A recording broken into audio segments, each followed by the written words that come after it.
அது ஒரு அடர்ந்த காடுங்க. அந்த காட்டில் ஒரு சிங்கம் ஒரு குட்டியை ஈன்றெடுக்குது. அந்த குட்டி பிறந்த கொஞ்ச நேரத்திலே அந்த தாய் சிங்கம் இறந்து போச்சு. அப்புறம் கொஞ்ச நேரத்துக்கு அப்புறம் அந்த பிறந்த குட்டி கொஞ்சம் கொஞ்சமாக எழுந்து நின்று நடக்க ஆரம்பிச்சுது. சில மணி நேரத்துக்கு அப்புறம் அந்த வழியாக ஒரு ஆட்டு மந்தை கூட்டம் போய்கிட்டு இருக்கு. அந்த ஆட்டு மந்தைகளோட இந்த சிங்கக்குட்டியும் சேர்ந்து நடக்க ஆரம்பிச்சுது.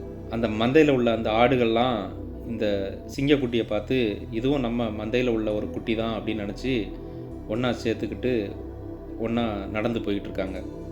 அந்த சிங்கக்குட்டி ஆடுகளோடே வாழ ஆரம்பித்தது.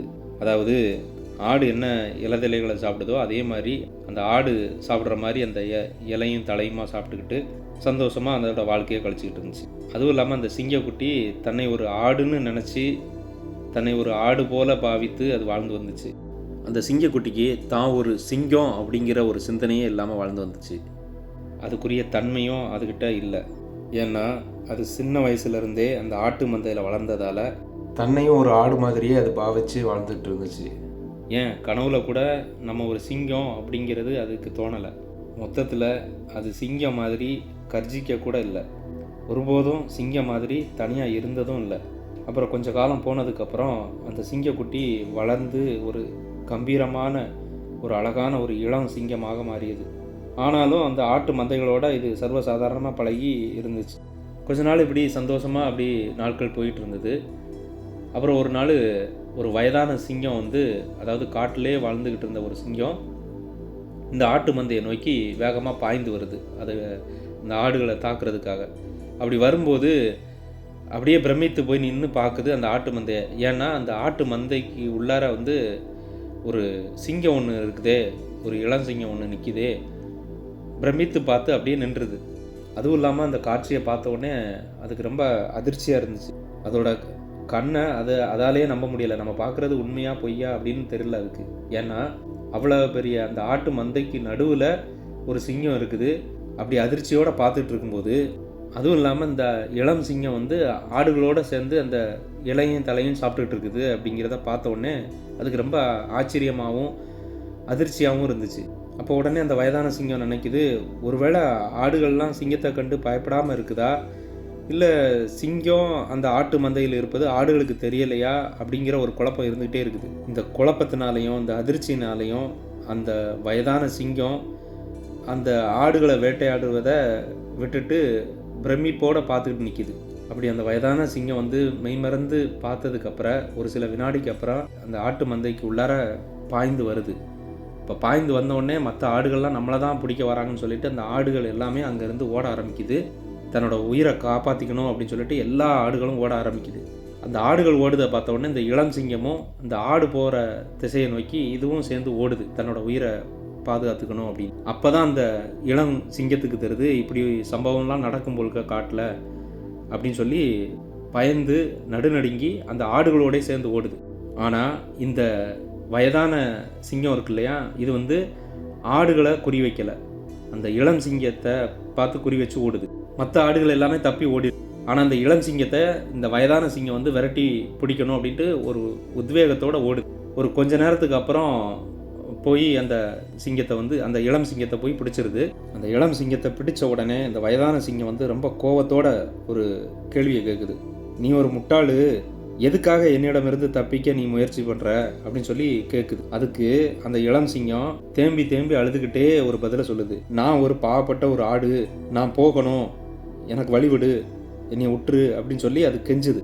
ஒரு பெரிய நடுக்கத்தோடும் பயத்தோடையும் ஆடு கத்துற மாதிரி அது அந்த இளம் சிங்கம் கத்துது. இதை பார்த்து அந்த வயசான சிங்கத்துக்கு இன்னமும் ஒரு பிரமிப்பாக இருந்துச்சு. அப்போ உடனே அந்த வயதான சிங்கம் இளம் சிங்கத்திட்ட கேட்குது, உனக்கு என்ன ஆச்சு, நீ யாருன்னு உனக்கு தெரியுமா அப்படின்னு சொல்லி கேட்குது. அதுக்கு அந்த இளம் சிங்கம் சொல்லுது, என்ன விஷயம்னு சொல்லு சீக்கிரம், நான் போகணும், என்னை விடு அப்படின்னு சொல்லி அதுக்கு பதில் சொல்லுது. அப்போ உடனே அந்த வயதான சிங்கம் அந்த இளம் சிங்கத்துக்கிட்ட சொல்லுது, பக்கத்தில் ஒரு ஏரி இருக்குது, அங்கே கொஞ்சம் வா அப்படின்னு சொல்லி கூப்பிடுது.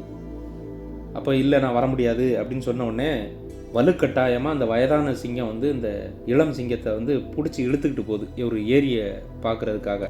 இப்போ அந்த இளம் சிங்கம் நான் வரமாட்டேன்னு அடம் பிடிக்குது. ஆனால் அந்த வயதான சிங்கம் விடாமல் அதை தரன்னு இழுத்துக்கிட்டே அந்த ஏரியை பார்க்கறதுக்காக கூட்டு போகுது.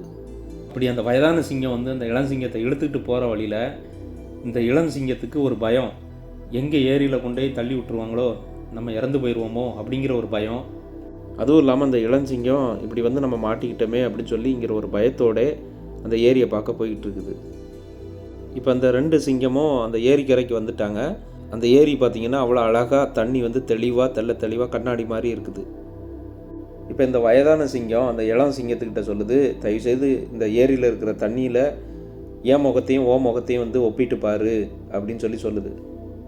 தேம்பி அழுதுகிட்டே கண்ணில் கண்ணீரோட அந்த ஏரியை அந்த இளம் சிங்கம் பார்த்துக்கிட்டு இருக்குது. அப்படி பார்க்கும்போது தன்னோட உருவம் வந்து அந்த தண்ணியில் தெரியுது. தன்னுடைய உருவத்தை பார்த்த உடனே அதுக்கு ரொம்ப வியப்பாக இருந்துச்சு. இது நம்ம தானா, ஏன் நம்ம உருவம் வந்து இப்படி இருக்குது, பக்கத்தில் இருக்கிற இந்த சிங்கம் மாதிரியே இருக்குது அப்படின்னு சொல்லி அதுக்கு குழப்பம். தன்னோட முகத்தை அந்த ஏரியில் உள்ள தண்ணியில் பார்க்குறதுக்கு முன்னாடி நிமிஷம் வரைக்கும் தன்னை ஒரு ஆடுன்னு நினச்சிக்கிட்டு இருந்த அந்த இளம் சிங்கம் அந்த சிங்கத்தோட ரியாலிட்டியை அதை ஃபீல் பண்ணுது. அதாவது சிங்கத்தினுடைய தன்மையை அது உணர்ந்து பார்க்குது. சிங்கத்தின் தன்மையை உணர்ந்த அந்த இளம் சிங்கம் மறுநிமிஷமே ஒரு உரத்த குரலில், கம்பீரமான ஒரு குரலில் கர்ஜித்தது. அந்த சிங்கத்தின் கர்ஜனைக்கு அந்த காடே அதிர்ந்தது. தான் யார் என்பதை தெள்ளத் தெளிவாக அந்த இளம் சிங்கம் புரிந்து கொண்டது. இப்போ அந்த இளம் சிங்கத்துக்கு இதுவரை உணராத ஒரு விசித்திரமான ஆற்றலை அது செயலற்ற நிலையில் இருப்பதைப் போல உணர முடிந்தது. அப்படிப்பட்ட ஒரு பெரிய சக்தி நம்மக்கிட்ட இருக்குது அப்படிங்கிறத அந்த இளம் சிங்கம் உணர்ந்தது. அது மட்டும் இல்லாமல் நம்ம ஒரு ஆடாக இருக்கும்போது தன்னுடைய பலவீனமும் தாழ்மையும் பயத்தையும் இப்போ நம்மக்கிட்ட இல்லை அப்படிங்கிறத ஒரு சிங்கமாக இருந்து அது உணர்ந்தது.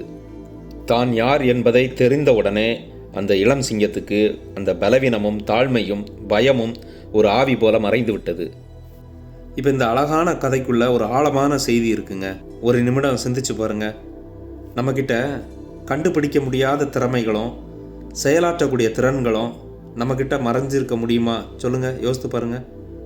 அப்படி ஒரு வேளை நம்மக்கிட்ட மறைஞ்சிருந்ததுன்னா நாம் இந்த கதையில் வர்ற மாதிரி ஆடுகளின் கூட்டத்தால் சூழப்பட்ட ஒரு சிங்கமாகத்தான் நம்ம இருந்துக்கிட்டு இருக்கோம். நம்மளும் நம்ம வாழ்க்கையிலையும் நம்ம யார் அப்படிங்கிறத நம்ம கண்டுபிடிக்காத வரைக்கும் நாமளும் இந்த ஆட்டு மந்தையில் இருக்கக்கூடிய ஒரு சிங்கம் மாதிரி தான் நம்ம வாழ்ந்துக்கிட்டு இருப்போம்.